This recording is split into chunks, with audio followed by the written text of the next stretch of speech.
সবাইকে জানাই চৈত্র পরবের অনেক অনেক শুভেচ্ছা ও ভালোবাসা। সবাই কেমন আছো? আশা করি সবাই ভালো আছো। তো আজকের দিনটা যাতে সবাই ভালো কাটে, তো স্নান টান কইরা সকালবেলা পূজা টুজা দিয়া মালা টালা করে দিয়ে সেটা গেছি গিয়ে শীতলাবাদ যেয়ে ফুল টুল দিয়া মায়ের কাছে একটাই জিনিস চাই, মা যেন বছর সবার খুব খুব ভালো কাটে, সেটাই কামনা করি। তো মায়েকে শীতলাবাদ মালা দিয়ে ফুল টুল জল দিয়ে তারপরে গেছি গা আমি আমার দাদু আর ঠাম্মার শ্মশানে। তো সেখানে সবার চৈত্র পরব খুব ভালো কাটুক এবং বছরের প্রথমও যেন সবার ভালো কাটে, এ কামনাই করি। নমস্কার।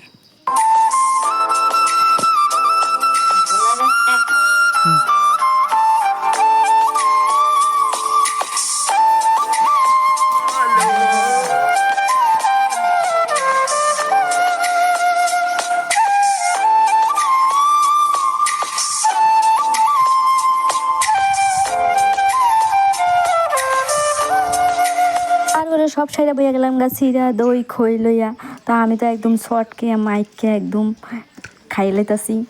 তো তোমরা কার কার খানা হয়েছে অবশ্যই জানাবে। শেষে অবশ্যই আমাদের বাড়িতে একজন অতিথি পাখি, তারও বিস্কুট দিয়ে গেলাম। সবাই ভালো থাকবে, সুস্থ থাকবে, টাটা।